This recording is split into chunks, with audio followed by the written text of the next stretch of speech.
Hello नमस्कार। ABN 24 digital news agency में आपका स्वागत है। Let us see big's breaking news of Mumbra गांव शील अनऑथराइज कंस्ट्रक्शन। ठाणे महानगर पालिका विभाग दीवा प्रभाग समिति द्वारा कंप्लीटली समर्थित गांव शील खरड़ी रोड पर अवैध बांधकाम धड़ल्ले से चलाया जा रहा है और इसके जिम्मेदार सिर्फ और सिर्फ ठाणे महानगर पालिका और दीवा प्रभाग समिति के भ्रष्ट अधिकारी है। इस वक्त जो जानकारी हम आपके सामने प्रस्तुत करने जा रहे हैं उससे ये सिद्ध हो जाएगा कि भू माफिया झोला छाप ठेकेदारों के साथ दीवा प्रभाग समिति के बड़े पैमाने पर तार जुड़े हुए हैं। मुंब्रा गांव Shil CTS number 164 Khardi road star garden hall के पीछे पूर्व नाम आमीना कॉलोनी वर्तमान नाम केसर महल का अवैध निर्माण किसके आदेश से धड़ल्ले से चलाया जा रहा है? आज का सबसे बड़ा सवाल। 5 जुलाई 2023 को फैक्ट इंडिया न्यूज़पेपर के माध्यम से हमने पहली शिकायत इस अवैध बांधकाम को लेकर मनपा आयुक्त को लिखित में दी थी। दूसरी शिकायत ऑनलाइन मेल द्वारा 14 मार्च 2024 को दी थी। उस समय इस अवैध बांधकाम की स्थिति 2 से 3 मंजिला थी, परंतु आज दीवा प्रभाग समिति के भ्रष्ट अधिकारियों के समर्थन से केसर महल इमारत 3 से 6 मंजिला में तब्दील हो चुकी है। जानकारी के अनुसार इस इमारत को 8 मंजिला तक बनाया जाएगा और भोली वाली जनता को ऑथराइज कंस्ट्रक्शन बताकर खूब हराम का पैसा कमाया जाएगा और उस हराम के पैसे में भागीदारी किस किस की होगी ये तो जांच के बाद ही पता चल पाएगा।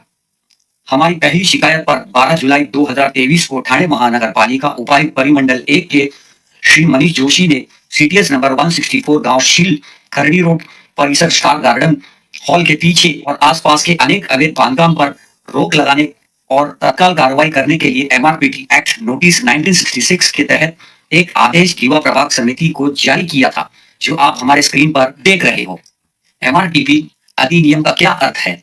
Maharashtra regional town planning act 1966, no person is authorised to change the use of land or building or carry out development without before permission from the planning authority। इसका अर्थ है किसी भी व्यक्ति को नियोजन प्राधिकरण की पूर्व अनुमति के बिना भूमि या भवन के उपयोग में परिवर्तन करने या विकास कार्य करने का अधिकार नहीं है।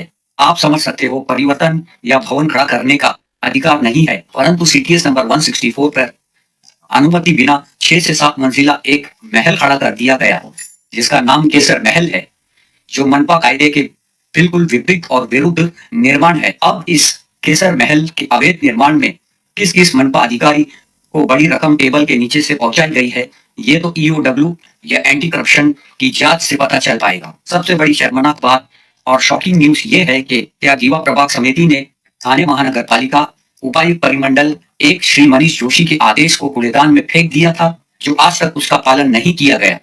दर्शक, आप सोच कर देखो, एक अधिकारी संवैधानिक पद पर बैठकर असंवैधानिक कार्य को जब बढ़ावा देता है तो समझो वो एक अपराधी से भी अत्यंत खतरनाक होता है, जो अपने पेशे के साथ साथ अपनी मातृभूमि का भी सौदा करने से नहीं डरता।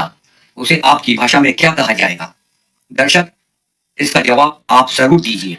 मुंब्रा गांव शील अवैध निर्माण व अतिक्रमण का एक ऐसा गढ़ बन चुका है कि ठाणे महानगर पालिका के उन ईमानदार अधिकारी के लिए इसे रोक पाना असंभव है, कारण मुंब्रा के शील गांव में नगर पालिका के नियम कानून पूरी तरह से ध्वस्त और दम तोड़ चुकी है। केसर महल की मौजूदा हालात को देखते हुए हमने फिर से 24 जुलाई 2024 को ठाणे महानगर पालिका आयुक्त को एक रिमाइंडर लेटर देकर तुरंत कड़क कार्रवाई करने की मांग की है।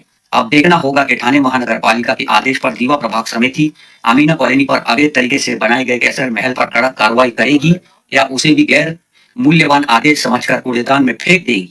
हम अपनी खबर के माध्यम से महाराष्ट्र के मुख्यमंत्री एकनाथ शिंदे और उप मुख्यमंत्री देवेंद्र फडणवीस और ठाणे शहर पुलिस के आर्थिक अपराध शाखा ईओडब्ल्यू से अनुरोध करते हैं कि मुंब्रा गांव शील में चल रहे अंधाधुंध अवैध निर्माण पर लगाए गए काले धन मनी लॉन्ड्रिंग की जांच की जाए, अन्यथा ये अतिक्रमण और अवैध निर्माण भविष्य में सरकार के लिए मुसीबत न बन जाए। अगर आप भी चाहते हैं कि हम आपकी आवाज को अपने मंच के जरिए सरकार और जनता तक पहुंचाए तो कृपा करके हमारे कमेंट बॉक्स में अपनी राय जरूर व्यक्त कीजिए। हमारी खबरों से जुड़े रहने के लिए हमारे चैनल को सब्सक्राइब और फॉलो करना ना भूले। इसी के साथ रजा ईरानी को इजाजत दे, फिर मुलाकात होगी। शब बखैर, शुभ रात्रि, धन्यवाद।